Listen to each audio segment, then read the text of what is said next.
Un parterre d'invités prestigieux était présent ce matin pour la pose de la première pierre des opérations de construction du boulevard Marcel Henry et Younoussa Bamana, un projet d'écoquartier porté par plusieurs acteurs, à commencer par la mairie. Dans le cadre de notre projet territoire Mamoudzou 2030, une part importante est consacrée à l'habitat, à l'amélioration de l'habitat. Nous devons créer les conditions pour pouvoir loger dignement les gens ici dans ce territoire de Mayotte et singulièrement à Mamoudzou. Donc je voudrais profiter de cette occasion pour saluer l'engagement à nos côtés, aux côtés de ce opérateur historique qui est la CIM, pour la construction, la dynamique, pour l'ensemble des projets que cette société a fait le choix de mener ici sur le territoire de la commune de Mamoudzou. Naturellement, Mamoudzou siège au sein du conseil d'administration de la CIM et nous avons engagé depuis le début de cette mandature un travail partenarial intelligent nous permettant d'offrir des conditions dignes à l'ensemble de nos concitoyens. Dans les faits, l'opération a déjà démarré. La livraison est ainsi prévue dans 1 an. Plus de 500 familles pourront être logées, même si le projet va au-delà du seul habitat. Actuellement, nous sommes sur une grosse opération de 510 logements mixtes.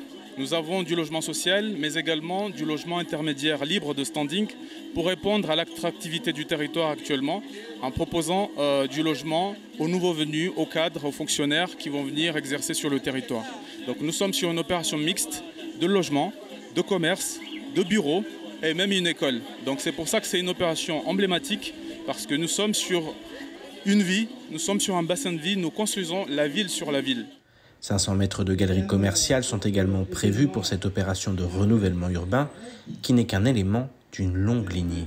Nous avons plusieurs opérations. La ZAC de Doujani qui va permettre d'offrir des logements dignes. Nous avons créé les conditions pour que demain, le projet Maïva Douani à Tsunzu 2, plusieurs projets sont en train d'être menés.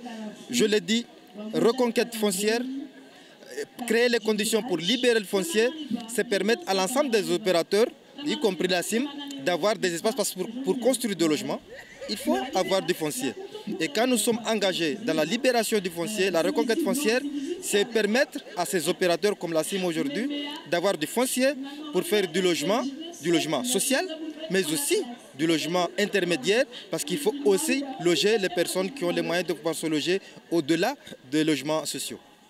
La CIM a prévu un grand plan de construction sur 10 ans et Mamoudzou en sera largement bénéficiaire. Au premier abord, c'est vrai que les personnes sont un peu sur la réserve, sur la retenue, mais quand on commence à expliquer tout le travail qui a été fait, qu'on commence à montrer que oui, il y a certaines choses qui ne sont pas arrivées à leur fin. On parle de la piste longue. Le président aurait souhaité que la première pierre soit posée à la fin de son mandat. Malheureusement, on sait qu'il y a eu la crise de la Covid qui a chamboulé tous les agendas. Ensuite, là en ce moment, le conflit avec l'Ukraine qui en chamboule d'autres. Mais bon, ça, c'est pas forcément en lien direct avec la piste longue. Mais on a quand même des avancées sur le projet. Vous parliez du coup du projet de loi Mayotte, il n'est pas avorté. La période de réserve justement a fait qu'à partir du 18, tous les ministères ont fermé, ont arrêté de leur exercice. On va reprendre ce dialogue une fois le nouveau gouvernement nommé. Donc tout n'est pas arrêté. On va reprendre ce dialogue et de façon plus apaisée, je l'espère. Un député qui ira défendre Mayotte sans relâche, parce que le MDM, c'est ça. C'est d'abord une formation locale. C'est vraiment des aspirations mahoraises. Et au fond, cette élection permet de mettre en lumière cette évidence. Le MDM est le seul parti politique qui est non seulement, et je serai ce député qui viendra non pas défendre la politique du gouvernement ici à Mayotte, mais pour, au contraire, défendre Mayotte auprès du gouvernement. Je veux dire aux Mahorais et aux Mahoraises que si par bonheur ils devaient me faire confiance, eh bien je leur représenterai et je ferai le travail avec le gouvernement qui sera en place, parce que c'est la meilleure manière de défendre les intérêts de ce territoire. Le pont de Mrona Bedja s'est affaissé face aux pluies diluviennes. Le maire de Kanikali Abdourachadi parle de pluie comme la commune n'en avait pas connu depuis 50 ans. La ravine est sortie de son lit à Mbouini. Une trentaine de maisons ont été inondées. Avec la force de l'écoulement, le pont du village a été submergé, l'édifice a bougé puis s'est affaissé dans un second temps. Des interventions notamment de la DEAL ont rapidement eu lieu. Selon le préfet, la circulation est de nouveau possible sur le pont, mais en sens unique, avec une limitation de vitesse très basse. Le maire a demandé une réunion d'urgence avec les services de l'État, le conseil départemental, les services techniques de la mairie de Kanikeli pour pouvoir prendre les décisions rapides et adaptées à la réparation de l'infrastructure. Une mutinerie a eu lieu dimanche après-midi à Majicavo. Alors qu'une vingtaine de détenus se trouvaient dans la cour de promenade, une pluie de petits paquets était jetée dans la cour de l'enceinte de l'établissement. Il s'agissait, selon des surveillants, de petits colis contenant des stupéfiants et des téléphones portables. Refusant de se faire fouiller, les prisonniers récalcitrants ont pris à partie les gardiens en leur lançant des projectiles. Face à la situation, 50 gendarmes ont été envoyés sur place. Les militaires ont eux aussi fait les frais des jets de projectiles. Il aura fallu 3 heures aux forces de l'ordre pour que chacun retrouve sa cellule. Une enquête est ouverte pour tenter de déterminer qui sont les livreurs et comprendre pourquoi les détenus ont refusé d'obéir.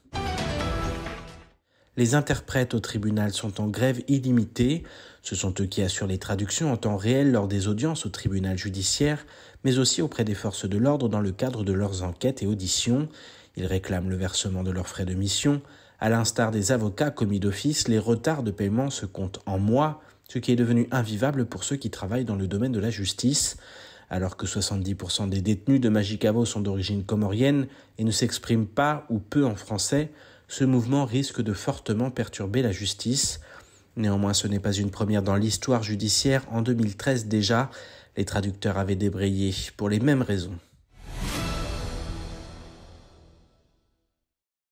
À l'approche du mois sacré de Ramadan, une intersyndicale au conseil départemental a décidé de faire une piqûre de rappel à la nouvelle majorité. En effet, de nombreuses revendications sont en suspens et les représentants syndicaux exigent maintenant des réponses. Depuis la venue de cette nouvelle majorité, nous avons toujours à plusieurs reprises interpellé sur plusieurs sujets qui traînent depuis plusieurs années. Jusqu'à maintenant, mettons en mal d'abord le fonctionnement du conseil départemental, mais faisant que aujourd'hui, créer un mal-être des agents au sein du conseil départemental. Donc nous avons voulu aborder ces sujets avec le président du conseil général. Jusqu'à maintenant, on dirait qu'il y a un refus, vraiment un refus, nous constatons un refus complet d'échanger avec les représentants du personnel. Donc nous avons déposé ce préavis de grève. Jeudi, le mouvement va concerner quelques services à l'instar de la DSDS qui est déjà en mouvement. Aujourd'hui et à l'heure où on parle, la situation n'est pas changée. Les agents sont toujours en droit de retrait. Plusieurs services aujourd'hui au Conseil général, les agents exercent leur droit de retrait parce qu'ils jugent que les conditions de travail portent un danger à leur état de santé physique et mentale. Donc, aujourd'hui, on ne peut plus continuer dans ces conditions-là et ce que nous constatons, c'est que l'autorité refuse catégoriquement de discuter avec les partenaires sociaux. Au cœur des revendications, les conditions de travail, mais aussi les locaux du conseil départemental qui sont parfois dans un piteux état. Depuis le début de la dernière mandature, on nous a promis ces cités administratives jusqu'à maintenant. Donc le premier sujet à mettre sur table au jour d'aujourd'hui, comment est-ce qu'on va loger les agents du conseil départemental? Ça, c'est le premier sujet à mettre sur place. Parce qu'on ne peut pas tous les jours nous dire que nous sortir de préfabriqués, conteneurs préfabriqués, et nous mettre dans d'autres conteneurs préfabriqués. On ne peut pas tous les jours s'amuser à faire des locations, à aménager des locations des personnes privées, et puis dire qu'on va les louer. On aménage des maisons privées, après on les loue. Parfois, on aménage les maisons, on les loue et on ne fait jamais rentrer les agents dedans pendant plusieurs années. Mais ça, tout ça, ce sont des dossiers qui sont connus. Si rien ne bouge d'ici la fin du Ramadan, l'intersyndicale promet qu'elle lancera un mouvement de grève généralisé à l'ensemble des services.